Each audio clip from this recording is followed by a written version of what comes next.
Okay, it's going to be a final battle, mega mix of reviews. Obviously, this is not going to be a mix of highlights. Sometimes when you say mega mix, you know people would expect highlights, but yeah, just final battles. Always been my favorite. Ring of Honor event, Ring of Honor show. It's definitely the culmination of the year-long feuds is definitely Final Battle. Is it the biggest show of the year? There are some years where certain shows felt bigger, but consistently, I think Final Battle is the most eventful show that Ring of Honor does. But during the later stages of last decade, whether you want to call this the end of the Sinclair era or the end of the Elite era, I missed a lot of these final battles, so I wanted to check them out. So we're going to start with 2018. 2018 is a weird year, man. When I look at the card, and this is right before AEW, so it does make sense. These definitely feel like very much like AEW shows. It feels like a combination of PWG and AEW, or PWG and ROH, whatever you want to call it. I'm just stunned at how I miss these shows, like especially Supercard of Honor when you got Cody versus Kenny. That show definitely wasn't great, but what really blows my mind is how many people they drew. For that weekend. They drew like 6,000, 7,000 people. And when you look at Final Battle 2018, it does make sense, that this was a good show. I mean, this is really the biggest show after All In. And I guess you could kind of classify this as the end of the era for the Elite. I think the Elite were kind of moving on to bigger and better things, whether it be New Japan, whether it be AEW, in the next year. So it's a little bit of a bittersweet show, but the show was phenomenal. Like I was really surprised at, the depth, the quality throughout this whole thing, from the opener to the main event. I think it's a good show. I think it's definitely one of the best Ring of Honor shows from last decade. Definitely one of the most slept on and maybe the most under the radar Final Battle. I'm just surprised because I remember at the time, 2018. I don't really know. It's hard to even remember. Like I think really the only thing I was doing at the time, at least on YouTube, was like the ROH Classic of events. But I don't really remember anyone saying, you got to check out this show or you got to check out that show. I don't know. I don't know what it was. Maybe because it was just Honor Club exclusive. Maybe some people just kind of, I don't really remember. But it's really, really interesting, man, because this was really good. And this is the last time Final Battle was at the Hammerstein Ballroom.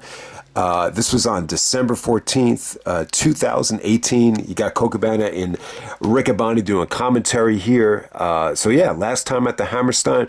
I'll try to make these reviews like very quick. These aren't going to be as in-depth as the New Japan stuff. The New Japan stuff is more very recent.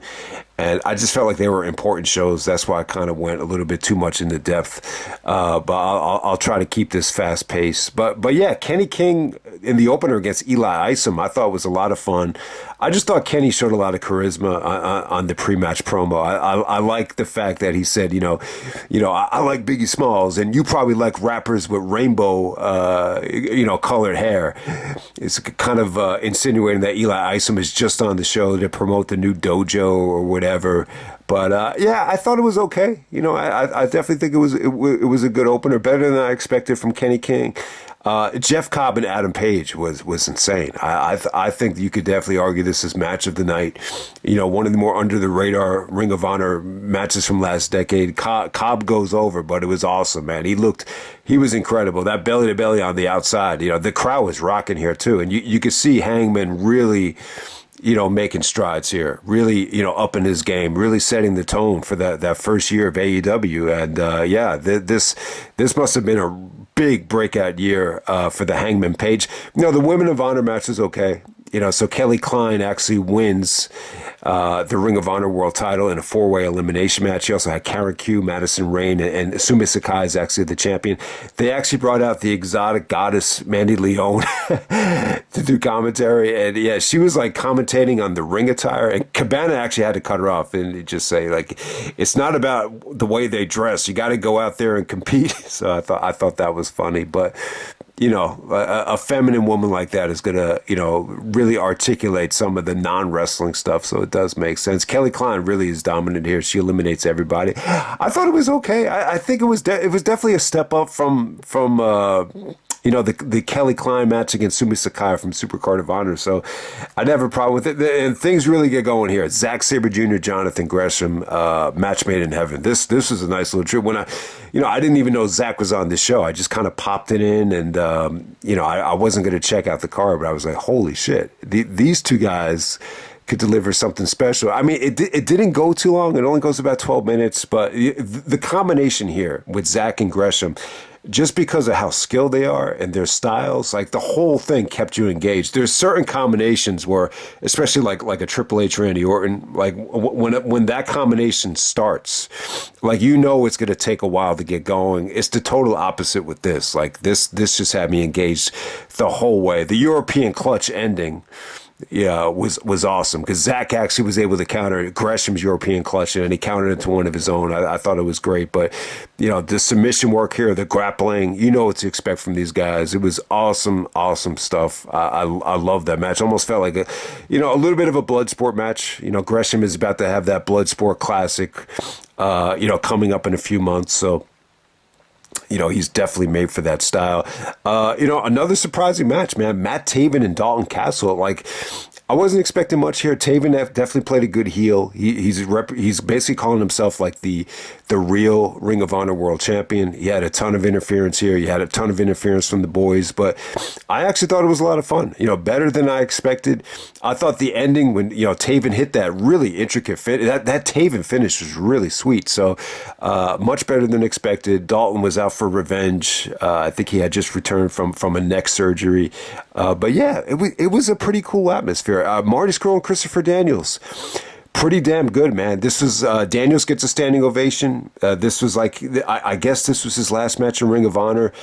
This got time. I thought it was good. It definitely felt like more of the AEW version of Daniels, but it was still good though, man. He got a lot of respect. They gave him the kind of respect that he deserved, as he's a forefather of the company, which definitely gets, forgotten at times. I thought him and Marty had a great match here. Marty you just forget how good he is at, some of the little things. So I thought it was great. The highlight would just be, some of Daniel's counters to the crossface chicken wing. I just thought they were beautiful. And there was actually a "you sick fuck" chant when Marty started breaking Christopher Daniels' fingers. So it was good stuff, man. There was the tap out from Daniels actually reminded me of Shawn in the match with Angle, with the anticipation and acting like he's going to tap into shaking. So I thought that was good stuff. The Flip Gordon Bully Ray match shocked the shit out of me. And it was a really, really weird show. There was this girl in the front row who looked totally out of place. She was a blonde girl. I'm not going to say like she was pretty or anything like that, because she really, like her for my taste, like I'm just not attracted to that type of blonde. She had this, I don't know. I was like, man, she looks like she's like totally bored throughout this whole show. I'm like, why is she even like in this, in the front row at the show? And then I was like, okay, now it makes sense. She's actually Flip Gordon's girlfriend. Bully actually threatens to like, pile driver through a table here just to get Flip to quit. So I thought it had good drama. I didn't really mind it. I know some people would bitch about using the girlfriend in the storyline here, but this is another match that just really had me engaged. I thought it was really fun. Just the non-wrestling stuff with the tables, and Silas Young comes out, threatens to, set the tables on fire, and the lights go out, and Sandman comes out. So it was a pretty good match, man. And Flip Gordon actually does win. And he gets to kiss his girlfriend with all the blood on his face. But it was definitely fun. But next up we have Jay Lethal taking on Cody, coming out there with Brandy. They go about 25 minutes for the ROH World Title. A lot of history here. This is Cody's anniversary of losing the Ring of Honor World Title at Final Battle 2017 to Dalton Castle. It's also 2 years since he debuted against Jay Lethal, so they tied that into it. So Cody's a heel here. This is when he was coming out with the eye patch and the camouflage tights. I think it was good, man. I think it was definitely overbooked. In a good way, though. I definitely think there was a lot of. I think it felt a little bit too much at times, but you could also make the argument that it delivered. I think Brandy's interference definitely, added to the match. I thought all of her spears, the even though some of them were accidental, and actually both of them, she actually speared Cody accidentally. I think the one time where she did spear Lethal, I thought it came off great. So, Lethal busted his ass. I mean, there was like 5 consecutive, torpedoes, through the ring. And, they did some really, really cool stuff out of the figure 4. Ultimately, Cody actually does the double tap to the figure 4. It was okay. It took a while. It took a while to get there, though. It was definitely like a chore to sit through at times, but it was still fun. It was definitely fun. It's at least 3.5. I think if you go anything over 4, it's definitely pushing. And I kind of knew, like, I said to myself, man, like if this Lethal and Cody match was that good, I'm sure I would have heard of it. But there was just something holding it back. Yeah, I can't put my finger on it. It just felt a little bit. It felt a little bit much. I think that's the biggest flaw with it, and it seems like it's a little bit polarizing as well. But the main event is awesome. You got the ladder war, you got the Briscoes, you got the Young Bucks, you got Frankie Kazarian, Scorpio Sky.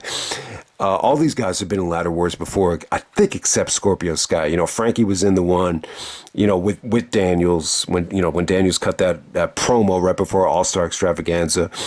The Briscoes were in the first one. The Young Bucks were in the same one with Daniels. So it was cool. It was cool to put the Briscoes and the Bucks in this environment. This is the first time I think the Briscoes and Bucks were ever like in a guerrilla warfare or some sort of a stipulation with the ladder match. And I just think the action here just surpassed my expectations. It was really good, man. The crowd was hot for it. Straight from the get go, it was spot after spot action, really action packed, very bloody. Very athletic. This is the Bucks right before they got signed to AEW, so you know what to expect from them. The Briscoes are heels here, but it seemed like they got cheered. The Briscoes just never work as heels, man. Even when Jay actually won brought down the belt, and it was the 10th time the Briscoes actually won the tag belts, it felt like the fans were pretty much happy with it. It wasn't like they booed them, but they definitely were heels, though, with the entrance music and the way Jay was all masked up. But really, who's really stole the show here was Frankie Kazarian, man. He looked like he was in legit pain. Some of these ankle, there's a lot of like just really, really nasty ankle landings where you might have thought he broke his ankle. And there's actually what they do to Mark here. It's like they slingshotted him over the top rope, and then Frankie does the ace crusher through the table to Mark Briscoe. That was probably the spot in the match. I mean, Matt Jackson took some sick backdrops here. Frankie busted out the Styles Class, pays tribute to AJ.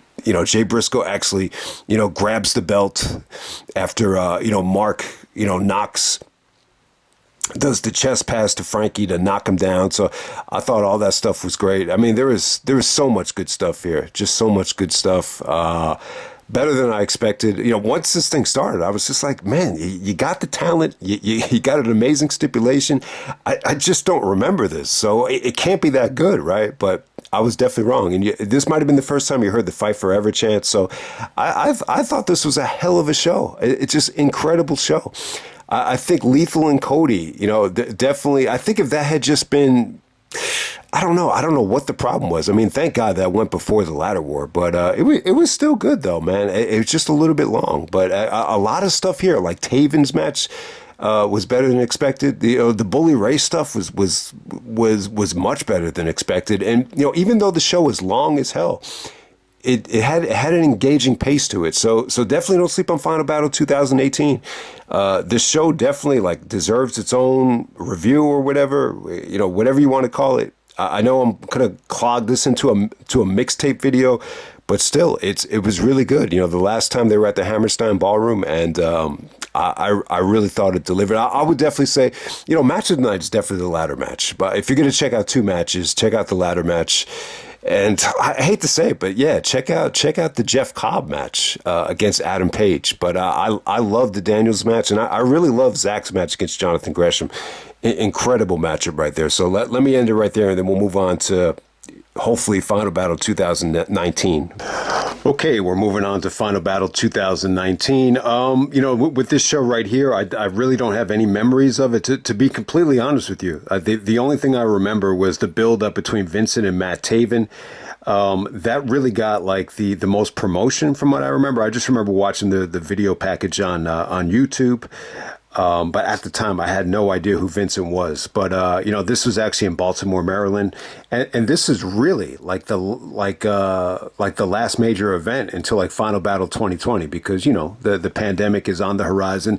They might have done like a couple of shows in January and February, but this is pretty much it until you get to the maybe the pure title tournament, which was on TV. Which really brought me back in, to Ring of Honor. I think the pure title tournament in 2020, and a lot of you guys on YouTube as well deserve credit, for nagging at me to check it out. And it was good. Even Meltzer, loved it. But we're going back to 2019 right here. I'll try to be really brief with this. I really just wasn't feeling this card. I think when you see this main event, it's just like, man, like this isn't why we watch Ring of Honor. But at the same time, I think the effort was great in the main event. I think they did the best that they could.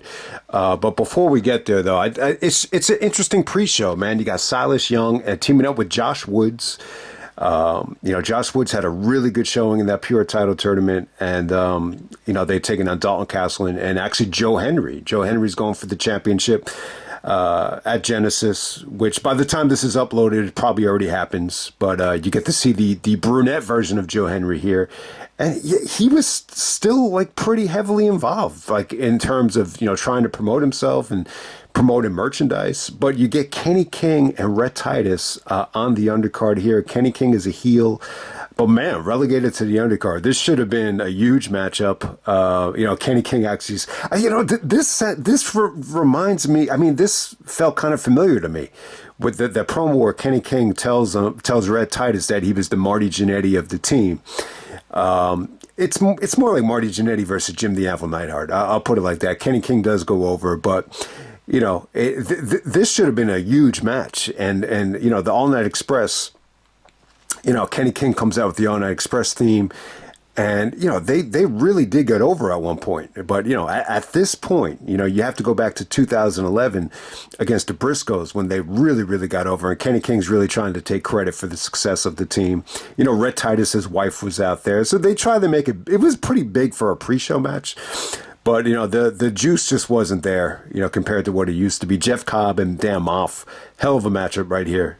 Two big dudes going at it. Maff was pretty impressive here. He had maybe the most decorated parental advisory gear I've ever seen. He had like parental advisory tights and wristbands and shirts and everything. But Cobb does go over. Pretty impressive match, though, man. I mean, the crowd really popped for any time these guys suplexed each other here. So that was actually good stuff. I would definitely say the match of the night was Bandido and Flamita. Taking on the Villain Enterprises of Marty Scurll and Flip Gordon. So I think this is around the time where Marty started booking the company.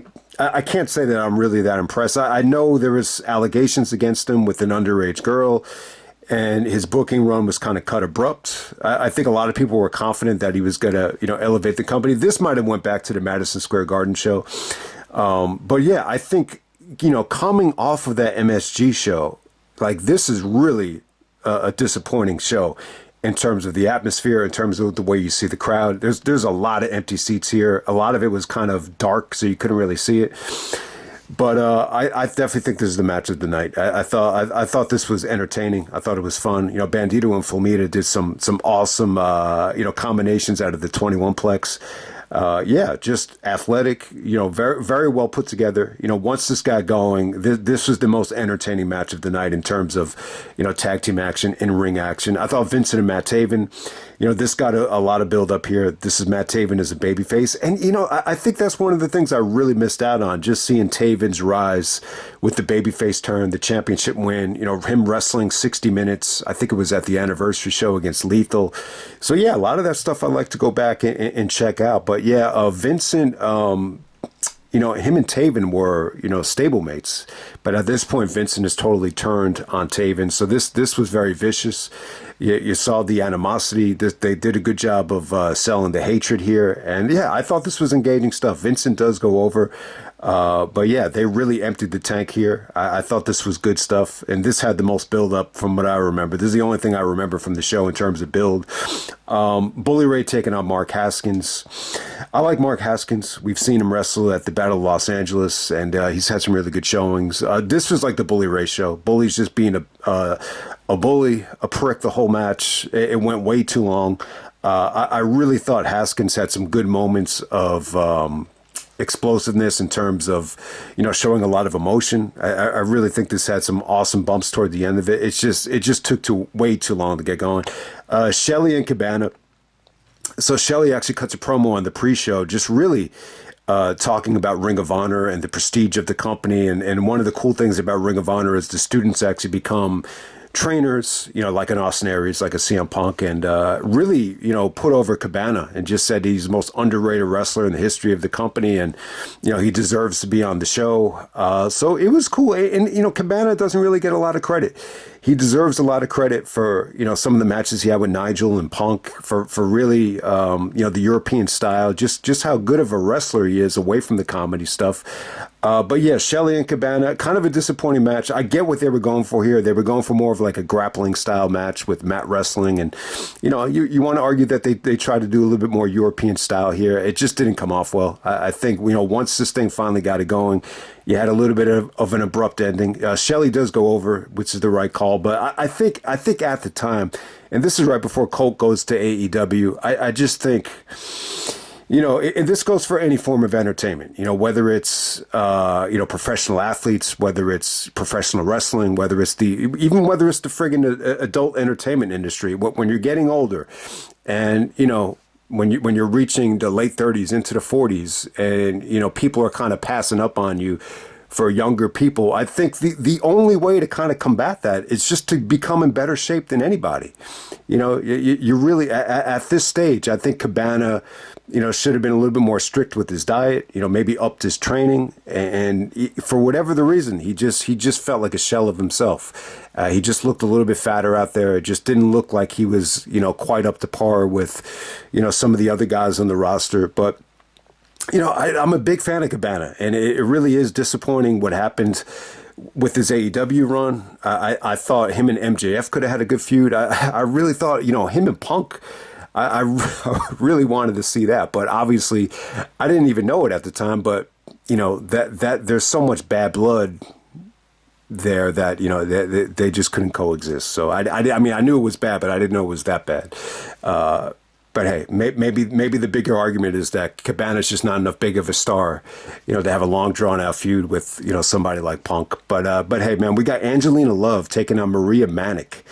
This Maria Manic girl, never heard of her, but she dominated this thing. This was impressive. This was pretty cool. This was an extended squash, but this really reminded me of like the hot girl that used to think she was hot shit, and then once you get into high school, it's like, she just can't compete with, some of the other girls that are, really kind of hitting their stride, that type of thing. So Maria Manic squashes the shit out of Angelina Love, which was, quite entertaining to see. All right, next up you had Shane Taylor defending the TV title against Dragon Lee. I think in terms of the effort, I think this was some incredible stuff from Dragon Lee. How he was able to move Shane for some of these predicaments here. I mean, it was pretty damn good. I think they had a rough crowd. I think they kind of fought through a monotonous level crowd here with feeling a little bit burned out, but they got the job done. I think this was definitely a good performance from Dragon Lee to actually defeat someone that's that big like Shane Taylor. It was definitely a good effort. The match just has zero replay value for me. All right, so next up we have the Briscoes taking on Lethal and Gresham as a tag team. Lethal and Gresham are actually heels here, and the Briscoes are back to being baby faces as the ROH tag team champions. Kind of a disappointing match. I think this should have been the main event. For whatever reason, this took forever to get going. There was just something lacking here. I don't know what it was. I think Lethal was a little bit too much of a heel for me. It was great for Gresham, though. I think this is one of Gresham's biggest matches ever. The fact that he was able to shine against the Briscoes here, and he really looked good at certain points here. The double drop kick came off great, where he double drop kicks both Briscoes, and he was able to show how good he was getting at the time. I just think the ending was a little bit abrupt, but Lethal does go over. Lethal and Gresham become the tag champions. This just didn't feel like prime Briscoes. I don't know what it was. It definitely felt like they were a little bit, directionless at the time. And, the impression I got from Jay was that, I just think he started to become a little bit, this just came off to me like, I don't know, like he had one foot in the door and maybe the other foot was a little bit outside the door. I mean, I don't know what it was here. I just thought this something was just off about this thing, but it should have been the match of the night. This should have went last. But it was still one of the better things of the night, no doubt about it. And then you get Roosh defending the championship against PCO. When did Roosh actually win the world title? Did he win it from Matt Taven? I think he won it from Taven, maybe at Death Before Dishonor, if I'm not mistaken. But this is the December 13th. So this is Friday the 13th in the month of December, which is Christmas season. So very, very unique there. Kind of reminds me of the R.L. Stein days. Those holiday nightmare books, and then you have the no disqualification match for the ROH world title. I think the effort was good here. I thought this was definitely overbooked. Lots of table spots, lots of guys going through doors. I think this is before you started seeing this in GCW, but you saw a lot of crazy stuff here. The match just felt like a mess to me at times. It really did. PCO. Yeah, used to be in the Quebecers. He's French Canadian. He's well over 50. This just came off to me like this is kind of a Terry Funk attempt to kind of rebuild the company. That's how it kind of came off. I mean, some people have kind of compared this match to Russo booking, and I wasn't crazy about this. I know he's supposed to be like a Frankenstein. It's almost like a Frankenstein type of gimmick here. There's actually a situation where a guy, I can't remember his name, but one of his managers comes out and tries to, pump him up with jumper cables, and they couldn't even get the hood open here. And I don't know, like this isn't why we used to watch Ring of Honor. Like this is more of the Bruce Pritchard, Undertaker level of theatrics, for me. So it's a far cry from the reason we started buying the Ring of Honor product. But hey, give PCO credit. He's able to win the Ring of Honor title. I don't know if they wanted to add credibility to the belt or whatever, but, taking the belt off of Roosh, it's not the worst thing in the world. I'm not a huge fan of Roosh. I think he has potential if you put him with the right guy. I just don't think PCO was the right guy. But hey, he actually wins this. There's a ton of kickouts here. There's a ton of kickouts after a lot of foreign object weapon shots, but PCO actually does a moonsault through a whole bunch of tables to put Roosh away, and that's pretty much how it ends, man. That's Final Battle 2019. I just think this is an average show. I think this is definitely one of the weakest Final Battles, but at the same time, like, I think there was some stuff that really surprised me, though, whether it's the tag title match, Vincent and Taven. The Briscoes match was solid. Even the Dragon Lee performance, I would definitely say was quite admirable at certain times. But yeah, I think the main event is just, it's just not Final Battle worthy to me. But you could definitely make the argument that they busted their ass and they did the best they could. So that's Final Battle 2019, and we'll move on to the darkness of 2020. Okay, we're moving on to Final Battle 2020. This was December 10th, 2020, but it aired on December 18th. Is that correct? I didn't realize the Final Battle was taped. A pretty memorable show. I remember there was, and that's one of the reasons I'm doing the mega mix here. I remember there was a lot of people that, or some people, not a lot. I mean, someone wanted me to review the show even years after it happened. And then I know a lot. I know someone actually said that. I don't want to mention names because sometimes when you mention names, it kind of rubs people the wrong way. But Yeah, one of the guys that's been commenting for years, told me he was disappointed that I passed up on Final Battle for TLC. But at the time, I really wasn't into ROH. And you got to credit Tony Khan. I mean, really, I think that the Pure Title tournament was definitely eye-opening. I think Final Battle 2021, you definitely had like a little bit of AEW juice there. But, credit Tony Khan. I know some people don't like the Ring of Honor, but I will prefer the Ring of Honor over the, last decade's Ring of Sinclair. I'll definitely say that. But hey, if you want to make the argument that the Elite leaving Ring of Honor really, handicap them, it definitely does make sense. But let's just get down to the Final Battle 2020. I'll try to be brief. I thought the show got off to a rough start. I really think it did. I think the Tony Deppen pre-show match was pretty damn memorable. I remember they actually uploaded the first hour on YouTube for free, so I do remember this. So Tony Deppen actually goes over LSG, Josh Woods, and Dak Draper. So Tony Deppen's going to get a TV title shot later on in the show. That's really the only thing I remember about it. I think a lot of people were impressed with Deppen in the Pure title tournament and then on this show as well. So he made a very good lasting impression. I don't know if Deppen really made the next step after this, though.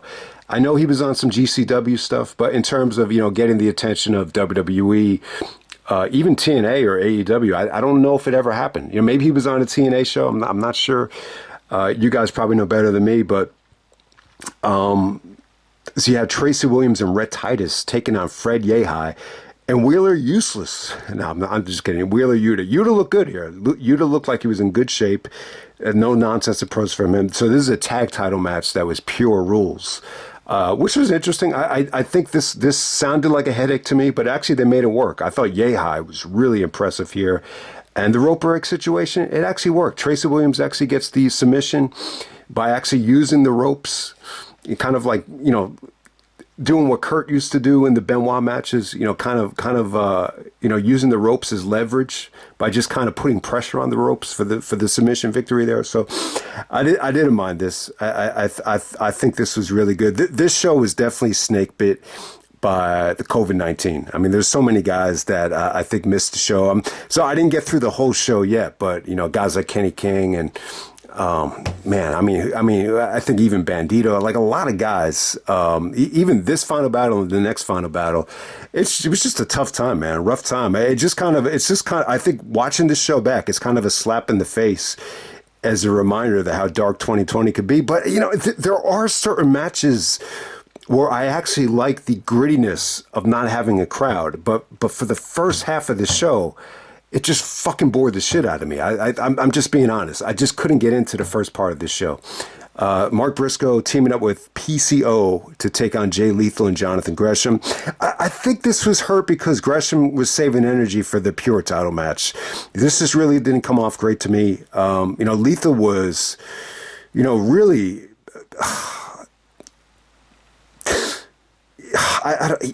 he was really, on Mark Briscoe's ass about, sticking to wrestling. He's like, don't try to fight me. I'm here to wrestle you. I just don't think this got going. I really couldn't get into it. I don't think PCO had great chemistry with either Lethal or Gresham here. I think Mark has definitely come a long way, like even since 2020. I think his presentation's gotten a lot better. I just don't like the way Mark was used here. But hey, that was the opener here. Then next up we had Ray Horace going after Dalton Castle. This just kind of felt like Dalton was a substitute teacher here. He was actually doing commentary, and then he kind of jumped and participated here. I couldn't get into this. I thought this was boring as hell. I think the only thing you could like about it is the finish here. The way Ray Horace was able to, twist his body, for the almost like a Cazadora type of finish there. I thought it came off great. So Ray Horace does go over Dalton Castle. This just felt to me like they just didn't have enough time to prepare. All right, so next up you have Taven and Bennett, defeating Vincent and Bateman. You have Vita Von Star interfering in this match, so you got a huge post-match angle here. This had a good video package. Good night for Taven and Bennett. I think Bennett came off great here as a heroic babyface, helping Taven in this evil situation against the righteous. The video package was like very WWE-esque with the music and the sound effects and everything. I think the match was good. I think the match had great effort, especially from Taven and Bennett. Some of the double team stuff, came off great. There's an awesome high spot where, they do that spot where they stretch out Vincent across the ring apron on the outside and Taven just drops down on him. This was even more impressive than the O'Reilly one from Death Before Dishonor. So it was good stuff. I thought Bateman dragged the match down a lot. But hey, I think Taven and Bennett going up against Vincent, I think they did the best they could. I just think the match was a little bit overbooked. I think it was a bit long. I think it was ambitious with the aftermath as well. This whole thing just felt like it just took up too much time. It just has zero replay value for me. But if you want to make the argument that Taven and Bennett busted their ass in the midst of the darkness, I have no problem with that. Next up, you have Danhausen actually winning by DQ over Brian Johnson. I hated this match. Brian Johnson, he wrestled that final battle, I think the next year against Josh Woods. I just remember Chase telling me like Brian Johnson sucks. This guy doesn't belong on the show. And, throughout this whole match, instead of wrestling, he's just acting like a bitch on the mic, just jawing at the people at home, jawing at the Meltzer, the internet fans, and it's basically saying that Danhausen doesn't belong in the ring with him. Danhausen acts a little bit shady here. The referee gets hit. Hausen actually makes it look like Brian attacked him with the microphone because you could see all the paint from Danhausen's face on the mic. So Brian Johnson gets disqualified. I don't know why they just didn't have Danhausen win this thing, but yeah, let me not waste any more time. So that's the first half of Final Battle. I thought this got off to a rough start. I really think it did. And it definitely, I know if you're one of these guys that hated the pandemic because of this, these atmospheres, then yeah, definitely passed the show. But hopefully the second half definitely improves. Okay, next up we got Dragon Lee defending the ROH Television Championship against Tony Deppen, as Tony Deppen won the four-way on hour one, the pre-show, whatever you want to call it. And, this was good. I was hoping that they would have gotten more time here, but, this was fine for what it was. Deppen definitely impressed here. He looked in great shape at that time. I don't know if he was able to maintain this physique. I don't know if this was, similar to Gresham, really using the pandemic, off time to really get in amazing shape. But he, a lot of times when I was watching this thing, I was just like, man, he really looks like Mike Bailey. Like there were times where I thought it was him. Caprice Coleman actually compared him to Sonic the Hedgehog on some of his topes, but I thought he looked good. I thought the kicks looked good. I thought he looked crisp. The drop kicks looked great. This was just a very competitive match. Dragon Lee busted out some amazing suplexes here, some good feats of strength, and the ending was just brutal. Dragon Lee was relentless. I didn't really care for the commentary here with adding the female. I thought it took away from the match a little bit, but hey, it definitely puts over this stable. So Dragon Lee does go over, but Tony Deppen, I would definitely say victory and defeat. He really, like, when I look back on the show, I remember some of the comments. When I passed on the show, some people were saying, you really missed out on a Final Battle. Tony Deppen is going to be a star. So that he's really the one guy that, I remember more than anybody, from this show. So give him credit. If you're going to check out anything from this show, check out the Tony Deppen stuff and the Pure title match as well. Obviously, I think, in this environment, the Pure title stuff, felt like the alternative. It felt different. It felt fresh. All right, so next up, we have Shane Taylor taking on Jay Briscoe. They actually started this on the pre-show. Jay didn't have an opponent here. I think he was supposed to face somebody that, failed the COVID-19 test. So he's going to wrestle Shane here. And, I thought Jay looked good here. He definitely looked in much better shape. And I just thought he had a much better attitude here at Final Battle 2020.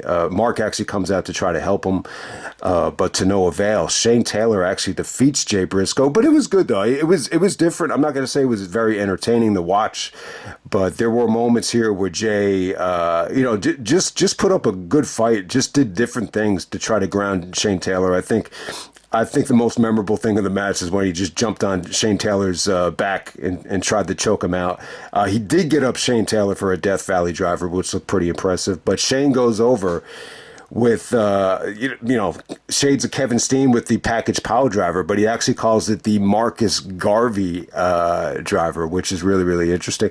I don't really know that much about Marcus Garvey, but, if you listen to rap or hip hop, you heard his name time and time again. I would assume he's like a black, revolutionary that did a lot. But hey, Shane Taylor does go over with a nice follow up with the Michinoku driver after the Marcus Garvey driver.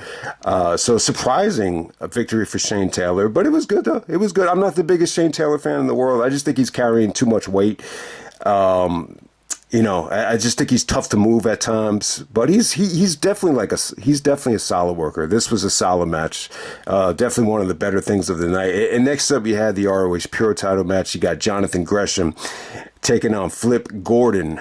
Definitely the match of the night. This goes almost 25 minutes. So they were saying that the longest Pure Title match in ROH history was 26 minutes.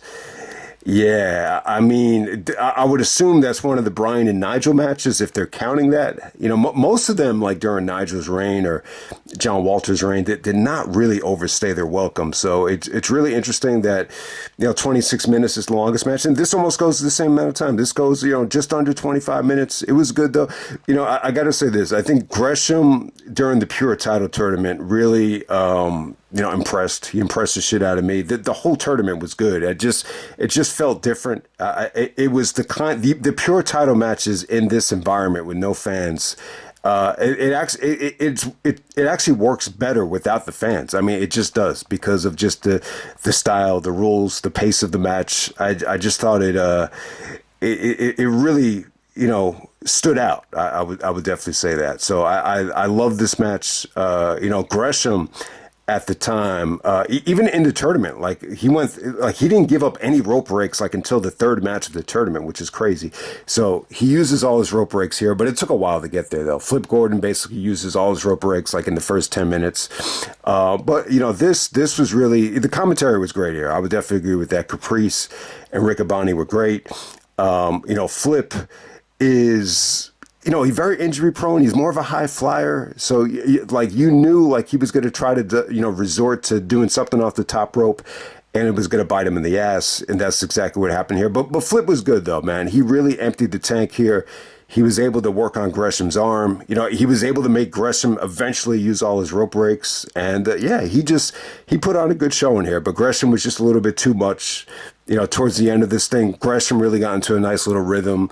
And he's just giving him some vicious running forearms out of nowhere. The referee has to actually jump on Flip and protect him and just stop the match. So I thought it had a good ending. I mean, definitely not the best Gresham match I've ever seen, but I would definitely say the match of the night. And really just, it epitomizes what this time was for Ring of Honor with Gresham, making the division feel reborn. So, definitely check it out. I thought this was awesome stuff, actually. The only match of the night that hit the 4-star level. And let's just wrap it up, man. We got Roosh taking on Brody King, CM Punk's favorite Ring of Honor wrestler at the time, for the ROH World Title. So it's really weird. I wanted to say this about the match. Kind of reminded me of Eddie Kingston in Chikara WrestleMania weekend, right when they brought Chikara back. Does anyone remember that? So when Chikara took their hiatus, Eddie was actually the champion. But as soon as they got back, you could just tell Eddie lost momentum. They're already trying to make plans to take the title off of Eddie. I believe it was actually Icarus that took the title off of Eddie Kingston. And for whatever reason, it was just it was the worst version of Eddie. He just didn't look motivated. He was getting into fights with fans. And I was just oh man, Eddie lost that momentum that he had at High Noon when he beat Quackenbush, when, more people ordered that show than any Chikara show ever. So with Roosh, man, it's a long layoff. If you go back to the last time Roosh defended the belt, you'd have to go back to the infamous February 29th date, which would be Revolution 2020, that same night. So this is almost like a 10-month break in between title defenses. But Roosh surprisingly goes over. I believe this is his second Ring of Honor title reign. He must have won the belt back from PCO, after Final Battle 2019. I'll say this about Brody. I thought this was a solid match from Brody King. I'm not a huge Brody King fan. I just think he's a little bit. I think he's no nonsense. I think he's rugged. I think he's tough, but he's just not pretty. And I just don't think this was a great combination for Final Battle. I just don't think it was. I didn't think this was the best version of Roosh. He's trying to get disqualified. He's acting cocky. He's acting like a prick. Chase was even telling me, like, if you had gotten the Roosh that wrestled Bryan Danielson, last year, before Revolution, that it would have kept Ring of Honor in business, which is, it's not really true, but you get what he's saying. Like, this just wasn't the best version of Roosh. I think he was a little bit complacent in his spot here. I think his father helped him out. The stable helped him out. And he goes over Brody King. It had some good moments. I'm not going to say the match was awful. I just think this was a lackluster main event, compared to the rest of the card. I can't even say this is one of the better things of the night. I found it kind of a chore to sit through, but hey, man, Brody definitely deserved this spot though, to see what he can do, especially with this limited roster.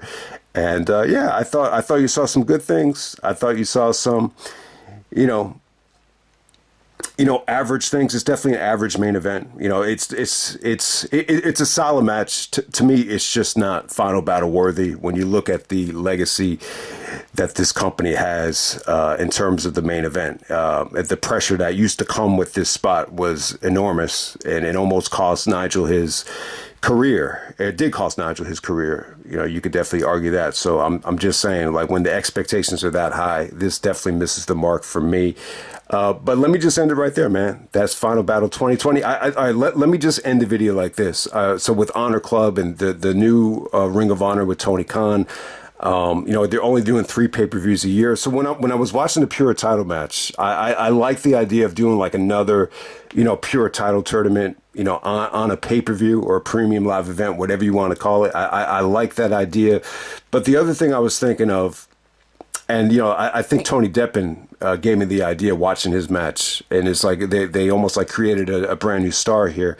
Maybe you could do like a race to the top tournament or some type of like international tournament, or even like a Ted Petty style where you got like the best worker from, all of these smaller promotions. GCW could, we could borrow guys from GCW. You could borrow guys from New Japan.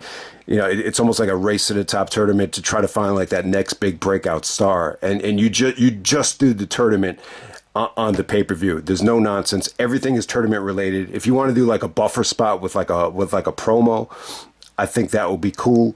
But I like that idea. I think you could just call it Race to the Top tournament will be cool.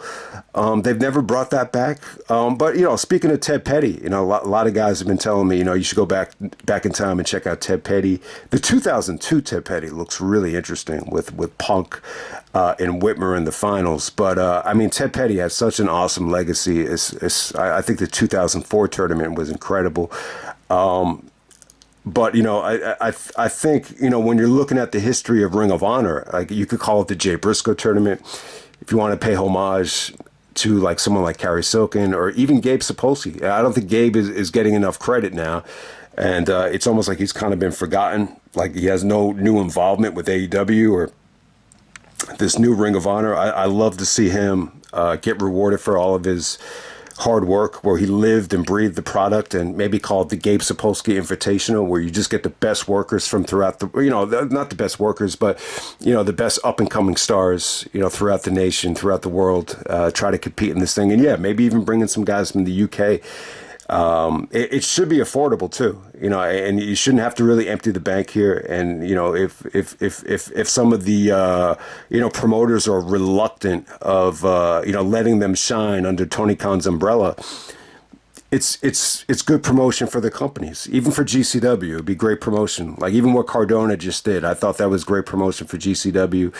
If he does stay. But it looks like that's going to really, it looks like the Cardona situation with Jericho is really going to benefit Cardona. I get the feeling that he's going to go back to WWE.